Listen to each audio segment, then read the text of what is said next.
Hello, what up, everybody, and welcome back to the Tonic podcast. I'm Alex, joined by my friend and co-host Drew. Drew, how goes it? Hello, everyone. Staying inside so far. It's hot as hell in California, but staying inside with the AC on. Yeah, good news for me in Madrid. On May 2nd, they're going to allow us to leave the house for an hour to exercise. So I'm not going to have to run laps in the garden anymore. Hey, all right. Sweet. Yeah. So, yeah, not too bad. I don't know how they're going to enforce only 1 hour, but whatever. I don't care. I can leave. So that's good. So today I do want to talk about coronavirus and the United States. I think we've spent a lot of time talking about, side layers of this crisis. But I've been noticing in the US that there's been kind of a unique polarization happening involving the response and just the information in general, right? Like we've seen leaders like Angela Merkel, Emmanuel Macron, Conte in Italy, and even Pedro Sanchez in Spain receive higher poll numbers and higher popularity during the coronavirus. But in the United States, it's kind of been different. Trump at first, his popularity went up to about 50%.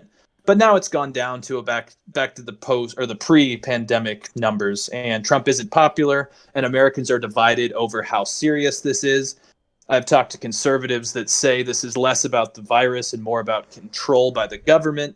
I've heard liberals talk about how this is, the worst thing that's ever happened to the country. I mean, the problem is we're just very polarized over this, and it's just kind of interesting to see how the U.S. has kind of stemmed away from some of the other countries. I mean, the United Kingdom is very polarized as well right now, but you're not seeing this same energy. I mean, we have protesters in many U.S. states. It just gets chaotic. So, what do you think? Why do you think the U.S. is so different than a lot of the world in response to the pandemic? Yeah, I mean, I think it's really disheartening to see how divided we still are. I think there's, because we've mentioned that like other countries are seeing more of a unifying moment. People are banding together, and especially politically, right? As far as political polling, leaders like you mentioned, Emmanuel Macron, Angela Merkel are gaining more popularity, and people are bonding together. This is something that has happened in the United States before, post 9/11, after a serious tragedy. Obviously, 9/11, super tragic, caught the entire country by surprise. People rallied behind George W. Bush. George W. Bush said very powerful words that, those who did that to us will hear from us very soon. Moved a lot of people, was on the ground at New York. People rallied behind him, and he even shot up to over 90% support directly after 9/11. That's a pretty unified country right there. Yeah. And, we've heard, I'm not the only one to kind of say this, that this is Trump's 9/11 in regards to this is his major crisis that he's going to have to deal with. I think there's a couple things to blame. Is one, I think the United States has been heavily politically divided for about, especially the last 4 years. And I think that it's been growing for the last 25 years. So that there was already a division that was there. It's not like we were all unified and then the coronavirus hit and now we're all divided. But I think that Trump also kind of screwed the pooch. He didn't have the initial response that I think would have brought people together. I think that he had a moment where he could have been unifying and saying this is a problem that is going to involve all Americans, and it's not by party, and we're listening to experts. And he didn't. Instead, in the early stages, he said it'll disappear one day like a miracle. It's a Democratic hoax to make me look bad. And I think from the onset, he was divisive. And to just wrap this up, I know I'm taking a little bit, but I think it's because that's his game plan. That's his strategy. The political division in the United States has been around for a while. It's a fire that has already been burning. But Trump, to win the election, I think poured gasoline on it, and it's been successful. He was elected president. He was able to withstand impeachment. He's had scandal after scandal and has kind of left somewhat unscathed. And I think it's because of he views his strategy as working. And so then when something like this comes along, like a global pandemic, he sticks to his guns, which is appeal to my base. It's us versus them. I'm not going to back down. It's a hoax. And I think this time it's backfired, and I think he missed his opportunity to unify the country, and now we see further division, and I think what's going to lead to actually some political damages to Trump's campaign. Yes, completely. And, unfortunately, I think one of the reasons why Trump has been able to feed this partisanship and this polarization is because the virus obviously doesn't vote left or right, but the virus has infected coastal cities, Democratic strongholds, Right. and a lot of rural America just hasn't been affected the same way. And so it makes the narrative very easy to say, you know what? Why do we care about this? Like, to his supporters, like, why is this a big deal? Because, I mean, the majority of the cases have been in New York and the other three neighboring states, which are all Democratic, right? And so I think it's easy for Trump to, hone into his base and say, this isn't affecting you. This is hurting your pocketbooks and it's hurting the economy. Right. And how many people have you lost? I mean, Texas, which is obviously a large state, the majority of their deaths have been in senior care centers. So this virus has unfortunately affected metropolitan areas, and it's just expanded, I think, this cultural divide, this rural urban divide. And it's unfortunate because now is the time that I think we need to have a discussion about the federal system and how we can work together. And that Economist article, though, I shared with you, did have somewhat of an optimistic point to make, was that as divided as we are nationally, and Congress is still unpopular, Trump is still relatively unpopular, but local and state leaders are quite popular. Right. There was a survey by More in Common, which is a group that studies polarization, and it found that almost half of Americans say they are more united than before the pandemic, and the number of people who say they are very divided has dropped from 62% to 22%. And over 90% of Americans believe we're all in it together. And interestingly enough, Andy Bashar of Kentucky is a Democrat who was elected by a mere 5,000 votes in November. And now he has an approval of 81%. Yeah, exactly. And like the only leaders who have been really unpopular are people like DeSantis, who are clearly governors, but they're making a national discussion about it and kind of buddying with Trump. But it's a clear trend is that a lot of these state and local leaders who have focused on the internal problems have been efficient. And I think Americans know this. And I do think also America is weird compared to other countries, because I've noticed in Spain, living here, the Spanish people in general are pretty open to following orders and following authority. Right. And it's very similar in Germany. I think that's why they had such a great handle on the virus early on, is because Germans already are very good about following instructions and doing what they're told. And Americans have always had a questionable, hesitance toward authority. And I think it's kind of brought that energy out. And Certainly. part of me gets it, because I think the narrative has been a little complicated. You have a lot of the mainstream media saying that, all these people want to just go out and not social distance and go back to things before. But a lot of polls do show that most Americans, even conservatives who do want to go back to work, understand social distancing needs to continue. Yes, absolutely. I do want to make that. Clear. Like, when we're talking about this political divisiveness, I don't want anyone to think that it's like Democrats are staying inside and Republicans aren't. No, that's right. That's not at all the reality. In fact, a lot of my personal family is more conservative on the political scale, and they're all staying at home. They're all adhering to social distancing because they care about the well-being of others and their communities and the older people in our family. So yeah, absolutely. I mean, it's not like a left versus right, but there is definitely, as far as the more hardcore Trump base, I think that there is a more like the people that were at the Capitol Hill in Michigan, protesting. There was one in Colorado recently protesting that, and Trump tweeted out things like "Liberate Michigan." There is a base of Trump supporters that are vehemently against these stay-at-home requests and orders. They think that it's the government seizing, and I also think that let's be clear that there's legitimate concerns for some people that are protesting. If you don't have access to your work, if you're being told you can't go to work and you don't have any other assistance, people get desperate and frustrated, and that's incredibly frustrating, and I understand that. I think some people just that $1,200 in a stimulus check is just not enough to help them. And so they see this as the government's telling me to stay home, but then I can't provide for my family. And so like you get frustrated. So some people are going to protest. I get it. I do get it. But the problem is I think that there's this misinformation, especially that Trump is, convoluting and confusing people to think that we should start opening up too soon. There's just a lot of confusion. And again, back to the original point is I think Trump had an opportunity to avoid this. I think he had an opportunity to bring people together. And in fact, tweeting things like liberate Michigan, that is anything but uniting. That is only divisive. And like you said, I think it's going to backfire because I think right now more Americans are finding trust in their governors and not the federal government. Right. Exactly, man.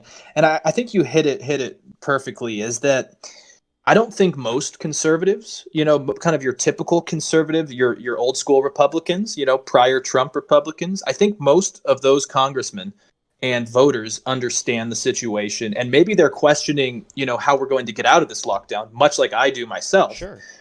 But they're not actually the ones out there going, take back Michigan, you're going to have to come between me and my gun. And I mean, let's look at some of the groups that have done this. I mean, the one in Michigan is the Michigan Conservative Coalition and the Michigan Freedom Fund, which are right-wing lobbying groups that are backed by Trump and his officials. So this is the dangerous nature of Trump's response, is that one moment he's letting Fauci and Birx talk, and the next moment he's supporting anti-lockdowns and conspiracy theories. And, the one positive was in that Guardian order which is called what the liberate protests really mean for Republicans. And I think there is a good point, is that you have like Jim Jordan, who's, a Trump homer, who's out there saying, oh, I want to get my hair cut today. Like, I mean, let's be honest, man. I shaved my head last week. It's pretty easy to cut your hair at home. I don't see that being an essential. Yeah. But then you also have other conservatives like Huizenga, who runs a district in Grand Rapids, which is in the western part of Michigan. And he's a mainstream conservative. And he's said that he's angry with these protesters because they're violating social distancing. He says that, okay, I get your First Amendment. If you want to protest, do it, but do it more intelligently. Social distance what you do. Yeah, and exactly, and he says that he understands why Whitmer, began these lockdown measures, but he's more concerned about what's next, and he wants there to be a regional approach to unlocking Michigan because it is less dense outside of cities like Detroit, and I think those are reasonable conversations that get overshadowed by Trump's BS. Absolutely. There's definitely conversations to be had about how much can the government, what kind of measures can the government take? What kind of limits should we put on? There's all these. They are real philosophical debates to be had about, and legitimate, fact-based debates about on the ground. When do we open up? Do we open up certain areas because of density? Right. That's all very legitimate. But when people are going out and protesting no to 5G without social distancing, it gets crazy. And then you have them support conspiracy theories about 5G that is spreading coronavirus, and then Trump's tweeting "Liberate Michigan." It's just so doesn't help anything. It doesn't help anything at all. And again, it's the mixed signals coming from Trump because Fauci's there. Fauci still has a job. Fauci's, I think, doing a somewhat decent job. And then you have Trump tweeting on the other hand. Again, it's so confusing. But then let's talk a little bit about that difference in the population density, because yes, currently we are seeing the majority of cases being highly densely populated areas in major cities, but that doesn't mean that the outbreak won't eventually hit some of these states. Right. Some models think that 2/3 of all Americans will eventually, at some point, get coronavirus, and up until the fall, right? So from now until the end of the year, some models expect 66% of Americans to get it. Right now, we're at 5% of Americans have had it, and so there's a lot more to go.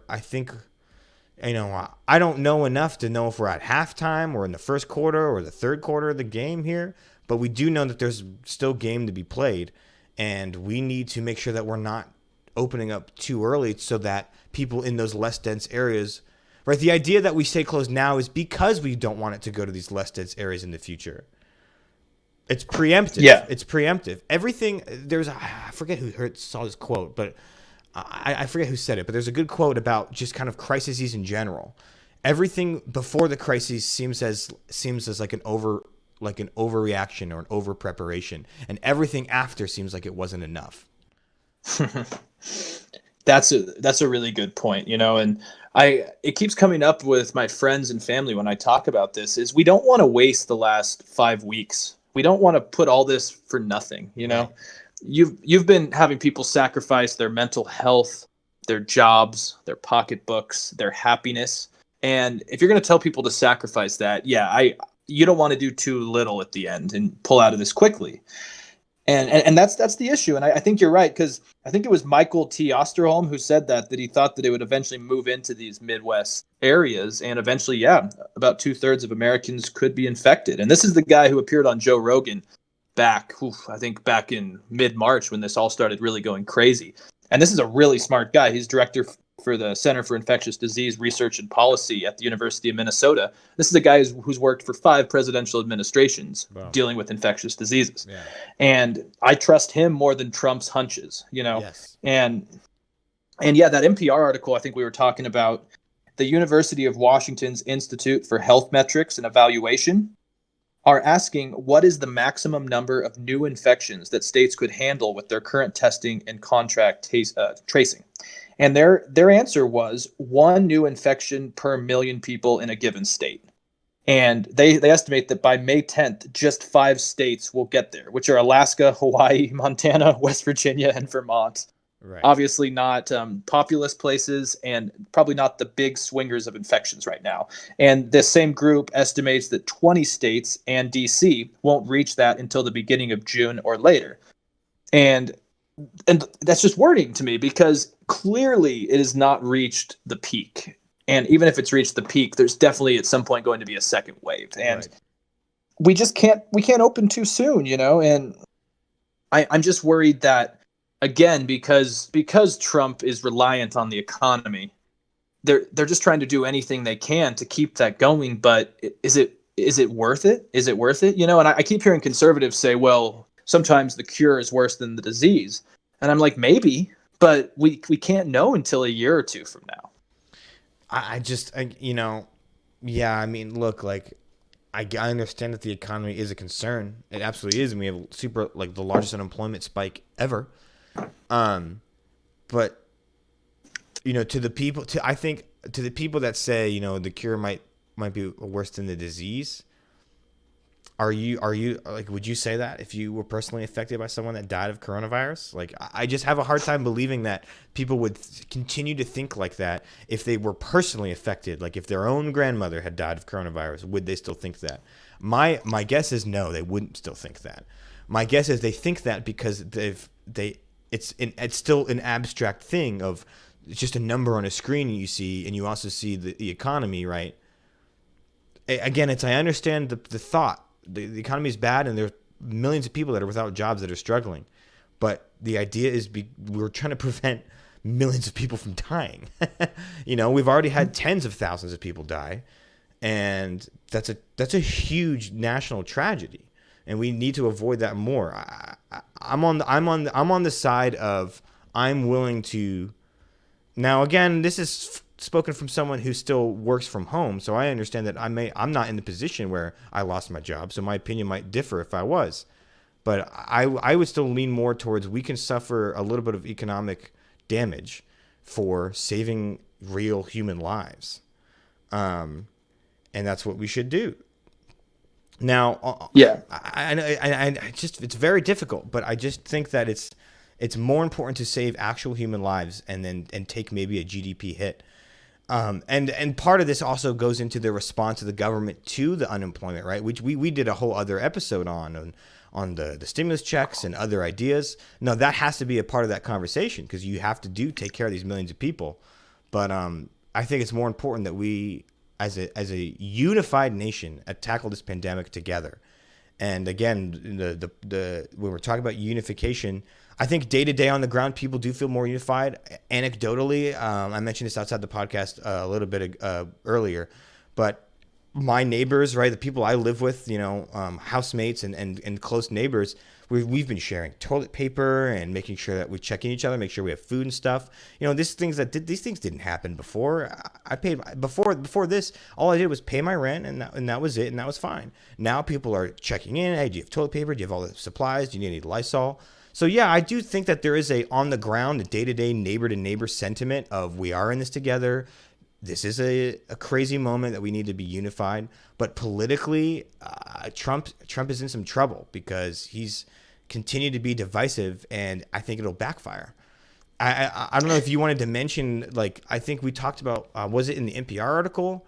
No, it was the Atlantic one, where it talked about polling and how, a majority of Trump's in a weird position where a majority of people that were polled in a CBS poll think that his initial response was poor, but he's also in a unique position where he has about half of people thinking that his continued response now is okay. So he has this weird position where he has to try and convince people that his early response was better than it was, or what they think it was. And so he has to win some people over. I don't know if you want to go more into that. Well, yeah, I mean, I think it's fascinating because this one actually hits home for people like me. I mean, I consider myself, pretty centrist, pretty independent, someone who will vote kind of for whoever I like, and I don't really care about partisan politics. And yeah, that Atlantic article kind of talks about, I think Trump is underestimating how much he actually needs kind of moderate Republicans or independents, not the people that watch Fox News, but kind of young white voters, middle class white voters, suburban women, right, and young people. And the problem is that you're going to have his base who think that he did enough and is still doing enough and he's fighting for their personal liberties. And then you're going to have, the other side who thinks he's just effed this whole thing up. And yeah, the people in the middle, he needs to convince, like you said, that his response has been adequate, even if at first it wasn't, but it's gotten better. And the problem is he kind of keeps putting a nail into that coffin. It's like he just has a hammer and he just is finding every nail and just going, bam, okay, bam. And it's a problem because someone like myself, I mean, I don't see myself ever voting for Trump just for kind of moral, ethical reasons. But, if he's trying to convince like myself, it's not working. It's not working. And that's what he needs to watch is, I mean, there are a lot of independents who, for either Bernie fans that voted for him or just, moderates that voted for him over Hillary, who probably won't vote for him again. And I think it's his handling of this crisis just continuously making it less likely that he's going to get those groups. And it's going to be not good for him. I just don't know still if he can lose, but I don't know. And because, I mean, again, we've talked about this before is, Biden's still not really making much of an impact either right now. He's stayed relatively quiet. Right. And but I think he's staying quiet because that's his I think that's actually a decent strategy. One is because when he opens his mouth, he says a lot of gaffes. And two, because Trump in my opinion is not handling this the best way. I think Joe Biden is almost like, like you said, let Trump nail his own coffins. I don't got to say much. I'll let him do it. And because of that, Biden is still up 49% to 42% based on that CBS poll. That's a 7-point lead. Now, margin of error, you give maybe 3-4 points. So let's say Biden is 5 points ahead of Trump. That's a big lead in politics. Now, of course, there's plenty to change, and of course, we know that national polls don't always reflect the swing state realities of the electoral college. But it definitely says something that Joe Biden, who's not a very good candidate, is still 5 to 7 points ahead of Trump in national polls. And I think Trump has to be worried about that. And I think that's the problem is, obviously there's the scientific and the scientific reasons why we shouldn't open too early, but I also think the political reasons. If Trump opens too early and the virus does end up getting out to these rural areas in the next couple months, what happens if you're in September, a few months from the election, and there's still outbreaks in places like Oklahoma and in places like rural Illinois and rural Ohio? it's going to look real bad on Trump. And if that's going to be his base getting affected right before the election, I think politically, I mean, if I was one of these like scientists trying to get through to Trump, I would be like, yo, man, listen, this is also for your own good. Your political gain is to help the people avoid getting the virus in these rural areas, because these are your voters.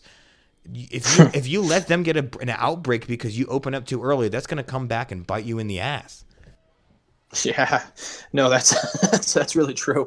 And I mean, based on what you said and what I've talked about, it just seems almost inevitable that eventually it's going to get there, unless we have a lot of luck with these stay-at-home orders, which, I mean, obviously it's showing that we've suppressed some of it. Right, but right. I think there's a consensus. We don't know how strong it's going to be, but there will be a second wave. And I mean, you have to think, and maybe I'm just optimistic and blindly optimistic, but you have to think that someone's telling Trump that, because one moment he's, applauding Georgia for opening, and then the next minute he kind of steps back and says, well, maybe don't do that quite yet. And I mean, like I say almost every week, I think there's always a tale of two Trumps, and his briefings, like you've, I think, really, really well said like a month ago now, was that his briefings have become his rallies. Right. And so you don't know who you're getting during those briefings.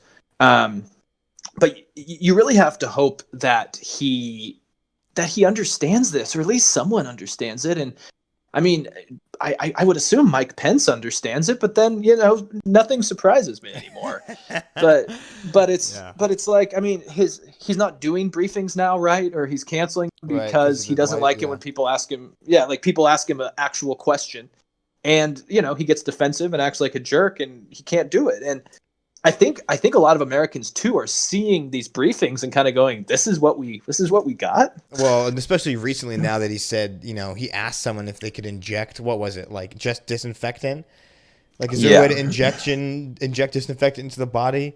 And I know he was just, the video of clip him is him like kind of pondering and asking if that's even possible. Dude, do that behind closed doors, man. Because one, no one's gonna inject a disinfectant into their bodies. That's stupid. And two, if you're trying to just spitball and brainstorm, don't do it in the middle of a press briefing where you're supposed to be giving vital information. If you have that question, ask your experts after and see what they say. But and then he came back that, I was being sarcastic. One, I don't buy that. I think you're being a dumbass. And two, even if you are being sarcastic, is not the time to be sarcastic during a press briefing giving vital information about a pandemic. So no matter which way you look at it, if he's sarcastic or not, it looks really bad. So then what happened? He got criticized, and now he's saying he won't do the briefings. This is the perfect example of why people are confused and can't look to the federal government for guidance. This is exactly why governors like Gavin Newsom and Cuomo, at least in their own states, are gaining in popularity.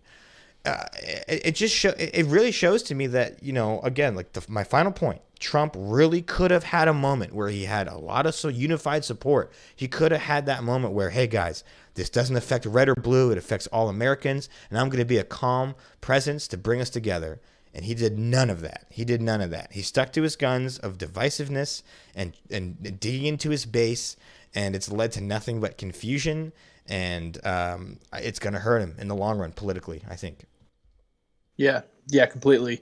And, I mean, if it's a telling sign, I mean, even Boris Johnson, who, he believed in the herd mentality idea and, didn't want to impose national lockdowns. He gets coronavirus, goes to the ICU, comes out and thanks the National Health Service. Right. And all of a sudden, the UK is somewhat unified on this topic. Right. And I'm no Boris Johnson fan, but at least he understood the severity of it eventually.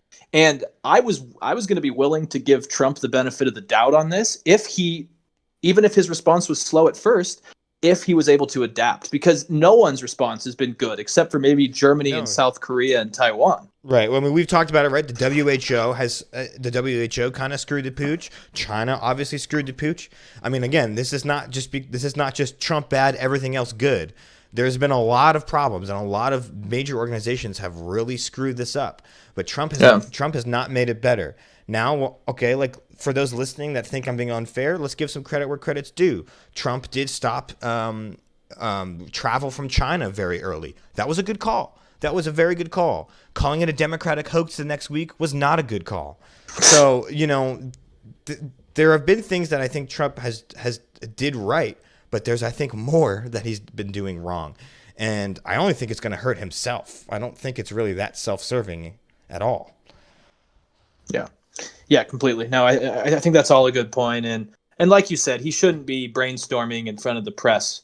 No. I mean, I jokingly would say once he's out of office, I would love him to have a podcast, just because I'd love to hear him brainstorm on a podcast after he's out of office. Like I would even subscribe and pay to listen to that. Can you imagine? Now is not the time. Can you imagine the Joe Rogan Donald Trump podcast? That would be the that would be the most watched video on YouTube, dude, or the most watched podcast on YouTube. I mean, I would watch it in a heartbeat. Joe Rogan and Donald Trump. I don't think it'll ever happen, but man, that would be great. I would love to see that. We can hope. I mean, he's been on Colbert and Seth Meyers back in the day when he was still kind of liked by comedians and stuff. So you never know. Yeah, we'll see. Yeah, well, I don't know if you have any other thoughts, but we didn't solve the polarization in an episode, but at least there's a discussion.